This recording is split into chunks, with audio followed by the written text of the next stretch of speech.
ನಂತರ ಸ್ವತಂತ್ರ ವೀರ ಹೋರಾಟಗಾರರ ಒಂದು ಬಲಿದಾನ ದಿನವಾಗಿ, ಅಂದರೆ ಭಗತ್ ಸಿಂಗ್, ಸುಖದೇವ್, ರಾಜಗುರು ಸೇರಿದಂತೆ ಲಕ್ಷಾಂತರ ಸ್ವತಂತ್ರ ವೀರ ಯೋಧರು ತಾಯಿ ಭಾರತಾಂಬೆಯನ್ನು ಬ್ರಿಟಿಷರ ಕಪಿಮುಷ್ಟಿಯಿಂದ ಬಿಡುಗಡೆ ಮಾಡುವುದಕ್ಕಾಗಿ, ದೇಶಕ್ಕೆ ಸ್ವಾತಂತ್ರ್ಯ ತರುವುದಕ್ಕಾಗಿ ತಮ್ಮ ಇಡೀ ವಯಸ್ಸಿನಲ್ಲಿ ನಮಗಾಗಿ ನಿಮಗಾಗಿ ಯಾವುದೇ ಜಾತಿ ಧರ್ಮ ಪಕ್ಷ ನೋಡಲಾರದೆ ಎಲ್ಲರಿಗಾಗಿ ತಮ್ಮ ಅಮೂಲ್ಯ ಜೀವನ ತ್ಯಾಗ ಮಾಡಿ ಬಲಿದಾನ ಕೊಟ್ಟದ್ದಕ್ಕಾಗಿ ಈ ದಿವಸ ಸಮಸ್ತ ಭಾರತ ದೇಶ ಅಮರ ಬಲಿದಾನ ದಿನಾಚರಣೆ ಅಂತ ಮಾಡುತ್ತೆ. ಅದರ ಅಂಗವಾಗಿ ನಮ್ಗೆ ಎಷ್ಟೋ ಮಂದಿ ಗೊತ್ತೇ ಇರ್ತಿರಲಿಲ್ಲ ಇವತ್ತಿನ ದಿವಸ ಅಮರ ಬಲಿದಾನ ದಿನದ ಅಂತ. ಆದ್ರೆ ನಮಗೆಲ್ಲ ಗುರ್ತಾಗಿದ್ದು ಯಾರಿಂದ್ರಪ್ಪ ಅಂದ್ರೆ ಹವಾ ಮಲಿನಾಥ್ ಮಹಾರಾಜ್ ನಿರ್ಗುಡಿ ಅವರಿಂದ. ಬೋಲೋ ಹವಾ ಮಲಿನಾಥ್ ಮಹಾರಾಜ್ ಕಿ. ಯಾಕಪ್ಪ ಅಂದ್ರೆ ಜೈ ಭಾರತ್ ಮಾತಾ ಸೇವಾ ಸಮಿತಿ ನವದೆಹಲಿ ಎಂಬ ರಾಷ್ಟ್ರ ಸಂಘಟನೆ ಕಟ್ಟಿದಂಥ ಹವಾ ಮಲಿನಾಥ್ ಅಪ್ಪಾಜಿ ಅವರು ಸಂಘಟನೆ ಕಟ್ಟಿದ ಕೂಡಲೇ ಕರೋನಾ ಇತ್ತು. ಕರೋನಾ ಲಾಕ್ಡೌನ್ ಇದ್ದು ಸಹಿತ ಬೆಂಗಳೂರಿನ ಅರಮನೆ ಮೈದಾನದಲ್ಲಿ ಅವಾಗ ಖಾಲಿ 50 ಮಂದಿಗೆ ಸಭೆ ಮಾಡೋಕ್ಕೆ ಸಮಾರಂಭ ಮಾಡೋಕ್ಕೆ ಪರ್ಮಿಷನ್ ಇತ್ತು. ಆದರೆ ದೇಶಭಕ್ತಿ ವಿಚಾರ ಬಂದಾಗ ಯಾವುದೇ ರೀತಿಯ ಅಡಚಣೆಗಳು, ನೀತಿ ನಿಯಮಗಳು ಅಂತ ಮಾಡಬಾರ್ದು. ದೇಶಭಕ್ತಿ ಅಂದರೆ ಅವರು ಅಮೂಲ್ಯವಾದಂಥ ಜೀವ ಪಟ್ಟಿದ್ದಾರೆ. ನಾವು ಈಗ ನಮ್ಮ ಈ ಒಂದು ಭಾರತದ ಒಬ್ಬ ಪ್ರಜ್ಞಾವಂತ ಪ್ರಜೆಯಾಗಿ ಡಾಕ್ಟರ್ ಬಾಬಾ ಸಾಹೇಬ್ ಅಂಬೇಡ್ಕರ್ ಅವರ ಸಂವಿಧಾನದಲ್ಲಿ ಹೇಳಿರುವಂತೆ ಮೂಲಭೂತ ಹಕ್ಕುಗಳು ಎಷ್ಟು ಇಂಪಾರ್ಟೆಂಟ್ ಇದ್ದಾವೋ ಅದೇ ಥರ ಸಮಸ್ತ ಭಾರತೀಯರಿಗೆ ಮೂಲಭೂತ ಕರ್ತವ್ಯಗಳು ಸಹಿತ ಅಷ್ಟೇ ಅವಶ್ಯಕ.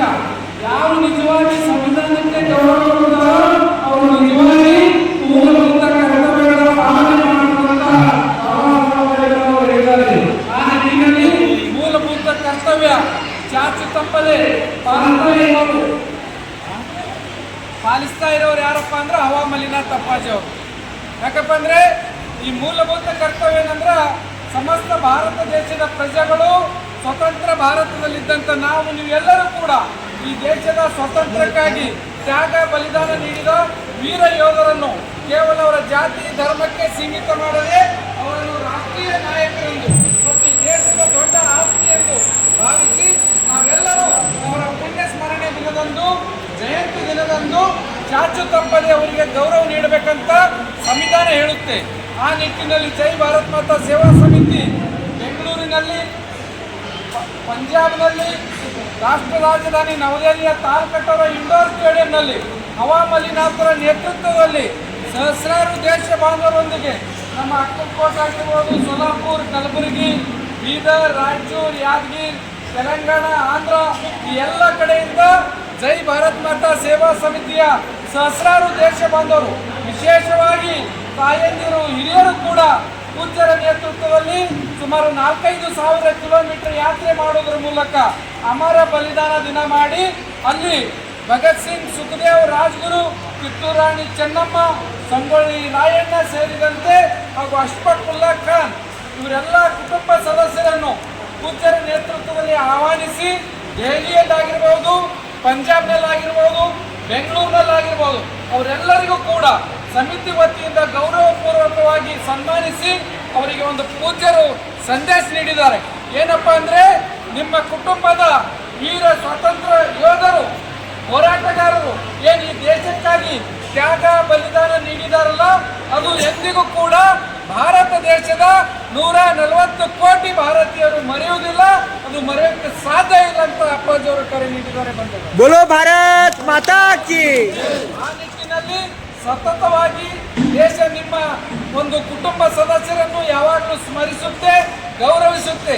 ಯಾಕಪ್ಪ ಅಂದ್ರೆ ಪೂಜ್ಯರು ಹೇಳ್ತಾರೆ, ದೇಶವೇ ನಮ್ಮ ಮನೆ, ದೇಶವೇ ನಮ್ಮ ಪರಿವಾರ.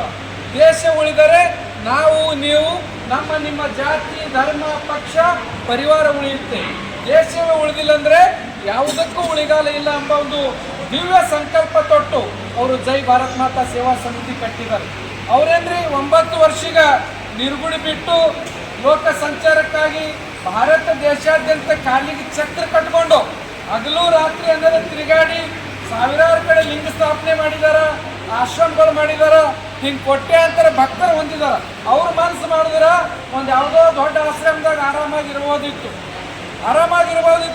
ಡೈಲಾಗ್ ಪತ್ರಕರ್ತರು ಅವ್ರಿಗೆ ಮಾತು ಕೇಳಿದ್ರು, ಈ ಒಂದು ಅಮರ ಬಲಿದಾನ ದಿವಸ ದಕ್ಷಿಣ ಭಾರತದ ಒಬ್ಬ ಸಂತರಾದ ನೀವು ಇಷ್ಟೊಂದು ಸಾವಿರಾರು ಜನರಿಗೆ ತಂದು ಅದು ತಾಲ್ಕಟ್ಟೋರ ಎಂಬ ಇಂಡೋರ್ ಸ್ಟೇಡಿಯಂ, ಎಂಥ ಇಂಡೋರ್ ಸ್ಟೇಡಿಯಂ ಅಂದರೆ ಒಂದು ದೊಡ್ಡ ಊರಿದ್ದಷ್ಟು ಅರಮನೆ ಇದ್ದಂಗ, ಕಾಜಿನ ಅರಮನೆ, ಅಂಥದ್ರಲ್ಲಿ ಅಮರ ಬಲಿದಾನ ದಿನ ಮಾಡಿದಂಥ ಮೊದಲ ಸಂತ ಹವಾ ಮಲ್ಲಿನಾಥ್ ಮಹಾರಾಜ್ ನಿರುಗುಡಿ ಅವರು ಬಂದಿದೆ. ಅದು ಕೇಳ್ತಾರೆ ಅವರು, ನೀವು ಇಷ್ಟೆಲ್ಲ ಯಾಕೆ ಹೈರಾಣ ಆಗಬೇಕು, ನೀವು ಮಠಾಧೀಶರಿದ್ದೀರಿ, ಒಂದು ಮಠದಾಗ ಆರಾಮಾಗಿರ್ಬೋದಿತ್ತು, ನಿಮ್ಗೆ ಯಾಕೆ ಈ ಕಷ್ಟ ಯಾಕೆ ಬೇಕಾಗಿತ್ತು ಅಂತ ಕೇಳ್ತಾರೆ. ಅವಾಗ ಪೂಜ್ಯರು ಒಂದು ಸಂದೇಶ ನೀಡಿದರು ಎಲ್ಲ ದೇಶದ ಬಾಂಧವರಿಗೆ. ಪ್ರಸ್ತುತ ದೇಶದಲ್ಲಿ ಮಠ, ಮಂದಿರಗಳು, ಚರ್ಚ್ಗಳು, ಮಸೀದಿಗಳು ಸಾಕಷ್ಟು ಮಹಾತ್ಮರು ಕಟ್ಟಿದ್ದಾರೆ. ಆದರೆ ಇವತ್ತಿನ ಪ್ರಸ್ತುತ ಪರಿಸ್ಥಿತಿಯಲ್ಲಿ ಮಠ, ಮಂದಿರ, ಚರ್ಚ್ ಕಟ್ಟೋದಕ್ಕಿಂತ ಮುಖ್ಯವಾಗಿ ಈ ದೇಶ ಭಾರತಾಂಬೆಯ ಮಕ್ಕಳಲ್ಲಿ ಏನು ಒಡೆದು ಹೋದಂಥ ಮನಸ್ಸಿದೆಯಲ್ಲ, ಅವರನ್ನೆಲ್ಲರೂ ಕೂಡ ಒಂದು ಕಡೆ ಕೂಡಿಸಿ ಸದೃಢವಾದಂಥ ದೇಶಭಕ್ತರನ್ನಾಗಿ ಮಾಡುವ ಅವಶ್ಯಕತೆ ಇದೆ. ಅದಕ್ಕಾಗಿ ನಾನು ಜೈ ಭಾರತ್ ಮಾತಾ ಸೇವಾ ಸಮಿತಿ ಸ್ಥಾಪಿಸಿ ಈ ಒಂದು ಕಾರ್ಯಕ್ರಮ ಮಾಡಿದಂಥ ಅಪ್ಪಾಜಿಯವರು ಬಂದಿದ್ದಾರೆ. ಅಷ್ಟೇ ಅಲ್ಲ, ಇನ್ನೊಂದು ವಿಚಾರ ಹೇಳಿದ್ದಾರೆ ಅಪ್ಪ ಅವರು. ಸಮಸ್ತ ಭಾರತೀಯರು ಈ ದೇಶದ ಮಹಾನ್ ನಾಯಕರಾದಂಥ BR ಅಂಬೇಡ್ಕರ್ ಅವರಿರ್ಬೋದು, ಮಹಾತ್ಮ ಗಾಂಧೀಜಿ ಅವರಿರ್ಬೋದು, ಅದು ಕೇಳ್ತಾರೆ ಅವರು, ನೀವು ಇಷ್ಟೆಲ್ಲ ಯಾಕೆ ಹೈರಾಣ ಆಗಬೇಕು, ನೀವು ಮಠಾಧೀಶರಿದ್ದೀರಿ, ಒಂದು ಮಠದಾಗ ಆರಾಮಾಗಿರ್ಬೋದಿತ್ತು, ನಿಮ್ಗೆ ಯಾಕೆ ಈ ಕಷ್ಟ ಯಾಕೆ ಬೇಕಾಗಿತ್ತು ಅಂತ ಕೇಳ್ತಾರೆ. ಅವಾಗ ಪೂಜ್ಯರು ಒಂದು ಸಂದೇಶ ನೀಡಿದರು ಎಲ್ಲ ದೇಶದ ಬಾಂಧವರಿಗೆ. ಪ್ರಸ್ತುತ ದೇಶದಲ್ಲಿ ಮಠ, ಮಂದಿರಗಳು, ಚರ್ಚ್ಗಳು, ಮಸೀದಿಗಳು ಸಾಕಷ್ಟು ಮಹಾತ್ಮರು ಕಟ್ಟಿದ್ದಾರೆ.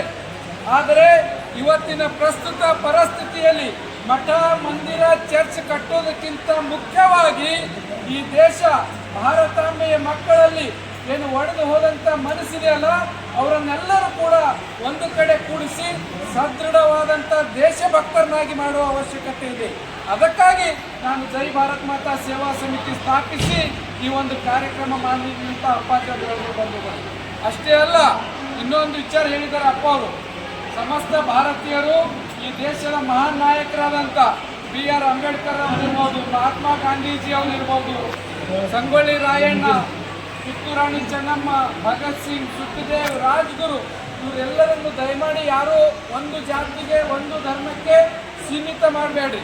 ಯಾಕಪ್ಪ ಅಂದರೆ ಅವರು ಬಲಿದಾನ. ವೀಕ್ಷಕರೇ, ಈ ವಿಡಿಯೋ ನಿಮಗೆ ಇಷ್ಟ ಆಗಿದ್ರೆ ಈ ಕೂಡಲೇ ಸಬ್ಸ್ಕ್ರೈಬ್, ಕಮೆಂಟ್, ಲೈಕ್ ಮಾಡಿ ಹೊಸ ವಿಡಿಯೋಗಳನ್ನು ಮಾಡಲು ಬೆಂಬಲವನ್ನು ನೀಡಿ.